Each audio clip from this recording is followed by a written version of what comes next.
নমস্কার বন্ধুরা, রোমাতে কুইন চ্যানেলে তোমাদের সকলকে আরও একবার স্বাগত।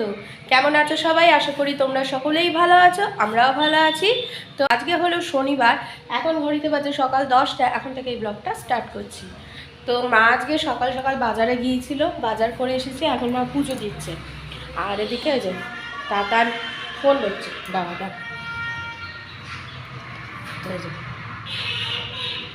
ওকে খাইয়ে দিয়েছি, ওকে স্যারেলাক খাই দিয়েছি। আর এখনও কাচাকুচি, যে এত কাচাকুচি বাকি আছে,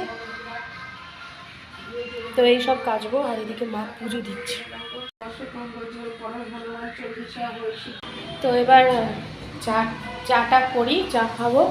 মা ওদিকে পুজো দিচ্ছে। মা পুজো দেওয়া হয়ে গেলে মা তাতানের সাথে থাকবে, তখন আমি কেচে কুচে স্নান করে নেবো। তো আজকে বাবার 7 বছর আর কি পূর্ণ হলো, বাবা নেই। তো প্রত্যেক বছর আজকের দিনে আমরা কীর্তন করি, ঠাকুরের নাম কীর্তন করা হয়, একটুখানি ঠাকুরের একটুখানি ওই ফল প্রসাদ দিয়ে পুজো দিয়ে কীর্তন করা হয়। তো এই বছর আর করা হয়নি। এই বছর মানে আমার বাধা পড়ে গিয়েছিল বলে, তো এই বছর আর হলো না, সামনের বছর করা হবে। তো মা এখন পুজো দিচ্ছে। তো এই দিনটা এলেই না মন ভালো হয়ে যায়। মানে আমার দাদু, মানে আমার ঠাকুর এই বাড়ির দাদু আর বাবা একই দিনে দুজনে গেছিল। বছরটা আলাদা কিন্তু দিন একই। তো আর কি করা যাবে, যেটা লেখা সেটাই হবে। তো চলো চাটা খাই। তো চা আমার রেডি, চায়ের মধ্যে একটুখানি কফি দিয়ে দিয়েছি আর এই যে বিস্কুট। তো এটা খেয়ে তারপর স্নানে যাব। তো স্নান টান সেরে এসেছি, তাতানকেও স্নান করে দিয়েছি, জামা কাপড় কেচে মেলে দেওয়া হয়েছে। তো তাতানের দুষ্টুমি একেবারে তুঙ্গে রয়েছে, মানে জাস্ট লেভেল আপ, কখনো ডাউন হয় না, সবসময় আপে থাকে। মানে চেয়ারগুলো নিয়ে যে কি করছে। তো এবার ওকে খাওয়াবো, তারপরে আমি খাবো। দীপক বাড়ি এখনো যায়নি, যাক, তারপরে এখনো অনেক দূরের জন্য। এতক্ষণে ঘুমালো, এবার যাই খাওয়া দাওয়া করি। জামা কাপড় প্রায় শুকিয়ে এসেছে, সেগুলো তুলে ফেলি, ভাঁজ করতে হবে।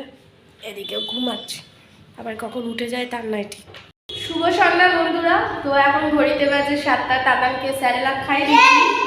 তো তাতানের একটা নতুন একটা আর কি শিখেছে। কি হয়েছে বল তুই, কি হয়েছে বল?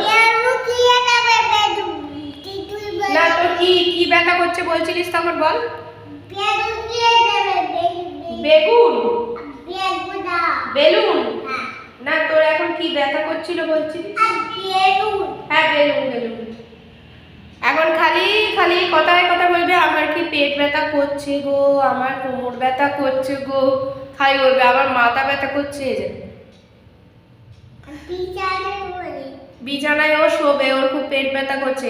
আর কিছু খেতে দিলেই বলবে কি আমার পেট ভর্তি, আমি কিছু খাবো না।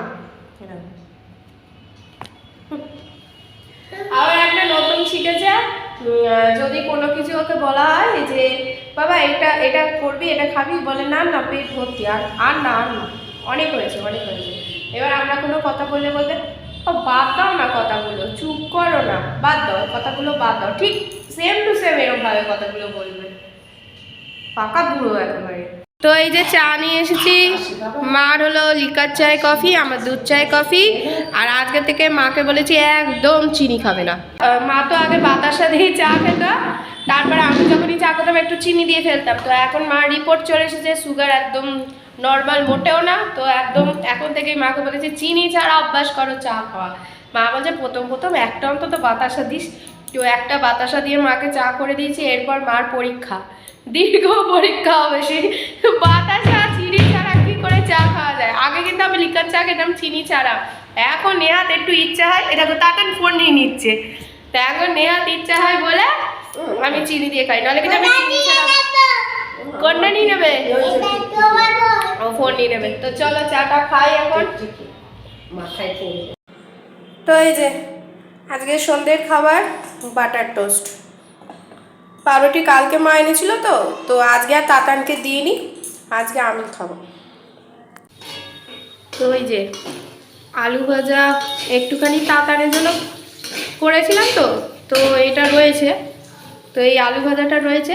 তো এখানে যে পেঁয়াজ ভেজে রেখেছি, এই পেঁয়াজ ভাজিনি, পেঁয়াজ কেটে রেখেছি, একটা বড় পেঁয়াজ মানে দুটো লঙ্কা আছে, আর পেঁয়াজের ওই পেঁয়াজ কলি বেরোচ্ছিল তো সেটা কেটে রেখেছি, আর এখানে একটা ডিম ফাটিয়ে রেখেছি, আর ভাত রয়েছে। তো ভাবলাম আজকে একটু ভাত ভাজা খাই, এই জন্যই আর কি ইয়ে করা।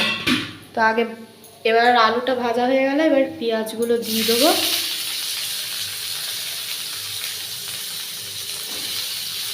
আর এই দুটো লঙ্কা চিড়ে রেখেছি এটা দিয়ে দেবো। নুন হলুদ তো আগেই দিয়ে দিয়েছি আলু ভাজার সাথে।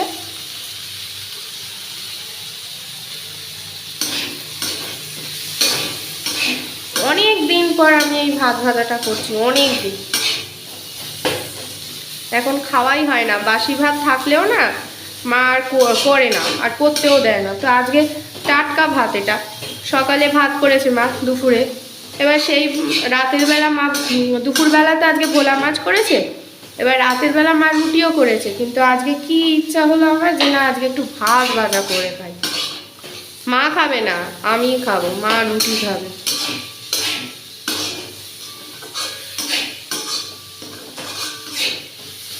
পেঁয়াজটা পরে দিই কেন বলো তো, সবসময় পেঁয়াজ আমি পরে দিই যাতে পুড়ে না যায়, এই জন্য আমি পেঁয়াজটা পরে দিই। তো এই পেঁয়াজটা হালকাই ভাজা থাকবে, পেঁয়াজটা আমি বেশি ভাজবো না। এবার আমি ডিমটা বলে দিলাম, ডিমটা ফাটিয়ে রেখেছিলাম,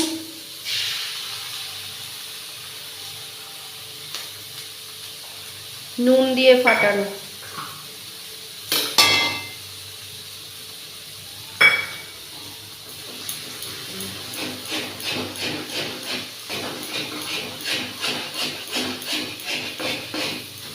এই হয়ে যাবে।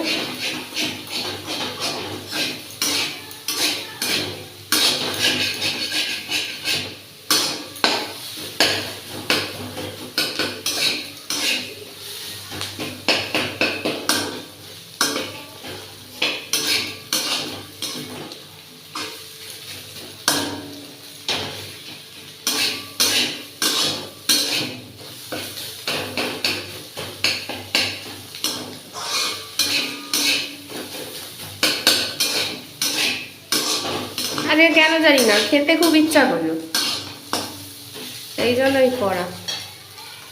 এবার ভাত দিয়ে দেবো,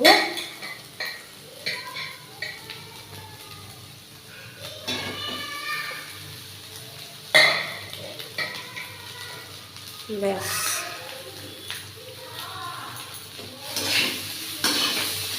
হয়ে যাবে।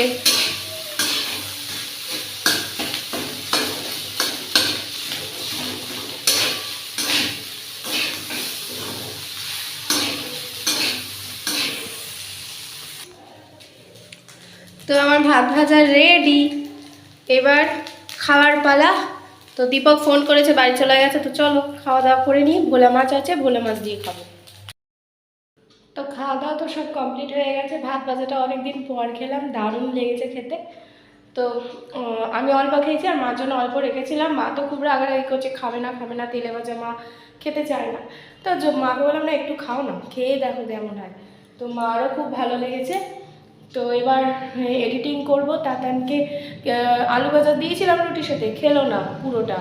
তো এখন কি করা যায়, ওকে একটুখানি দুধ দিয়েছি, দুধটাও পুরো খেলো না। তো এখন ওকে ঘুম পাড়াবো, তারপর এডিটিং করে তারপর ফ্রেশ হয়ে শোবো।